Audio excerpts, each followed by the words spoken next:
Continuons en l'année 366 de l'ère courante. Le concile de Laodicée, au canon 29, a interdit l'observance du sabbat. C'est à ce moment-ci que le sabbat a été interdit, sous pénalité, tout en continuant l'introduction des festivals païens, acceptés du culte du dimanche, c'est-à-dire le jour du soleil, les festivals du soleil du mois de décembre, et le système des Pâques, des Shtar, à la place de la Pâque biblique. Ce qui aussi a été changé a été l'interprétation de la compréhension du système biblique et de la loi. Tout d'un coup, la loi donnée à Moïse a été considérée comme étant plus pertinente et les passages du Nouveau Testament ont été interprétés différemment pour justifier des pratiques païennes déjà en existence. En 381 de l'ère courante, soit 56 ans après l'adoption du bénitarisme par le christianisme, le concile de Constantinople établit la formulation de la doctrine de la Trinité. C'est ce concile-ci qui a aussi défini l'Esprit Saint comme étant une troisième partie de la divinité, en continuant sur la fondation de l'hérésie de la doctrine du bénitarisme, produit du concile de Nicée, pour finalement aboutir à la formulation de l'hérésie de la Trinité. Continuons. Cette théologie provient des enseignements des théologiens et des disciples des apôtres eux-mêmes, répandus depuis déjà des siècles avant ce concile de Nicée de 325, concile où étaient présents plusieurs de ces évêques-là. Nous les répéterons. L'hérésie du bénitarisme a été commencée par ce concile de 325. Finalement, c'est en 381 que la Trinité a été officiellement déclarée au concile de Constantinople par la théologie provenant des Cappadoces, Basile, Grégoire de Nice et Grégoire de Nazianze. Continuons. L'année 451 de l'ère courante maintenant.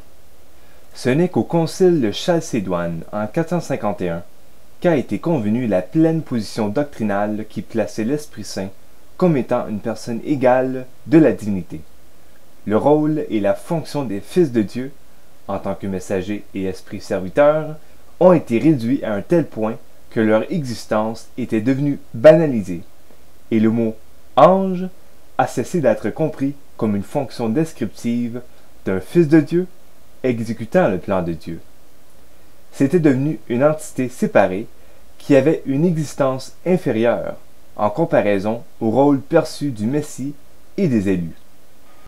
Cette position a servi à élever la Christologie et à retirer Christ de la position d'un être créé, à tous les niveaux, conformément au dogme trinitaire.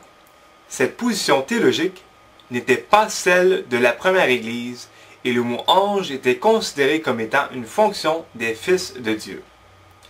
Ils étaient des messagers qui parlaient pour Dieu. Continuons. À l'inauguration du Saint-Empire romain, le sabbat a été impitoyablement persécuté partout où c'était possible. La plupart des religions aujourd'hui sont le résultat de l'écroulement de la vérité en raison des persécutions des églises observant le sabbat. La plupart des églises observant le culte du dimanche ont tout d'abord rejeté la Pâque et ensuite la nature de Dieu. Ils sont liés ensemble dans le système. Ce n'est pas seulement le culte du dimanche, mais c'est Noël et les Pâques des Shtar et le Dieu tripartite. Continuons. Le christianisme moderne, dans l'ensemble, a très peu, sinon rien en commun avec le christianisme original. La croissance de l'islam et des guerres postérieures de l'islam était probablement le résultat direct du faux système chrétien ayant été fondé en Europe et l'Asie de l'Ouest par les systèmes théologiques grecs. Ces systèmes-là utilisaient la théologie cappadoce basée sur le Dieu tripartite et ont essayé l'union mystique avec Dieu et comme Dieu.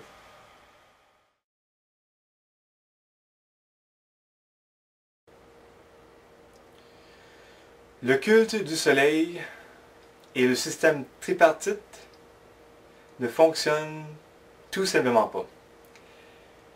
Le résultat final de 1700 ans de ces fausses doctrines a été la destruction quasi entière de la planète et la persécution des gens essayant honnêtement d'obéir aux lois bibliques.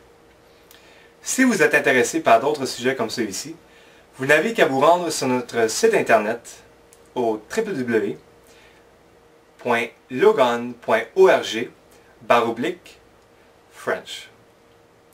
Au revoir.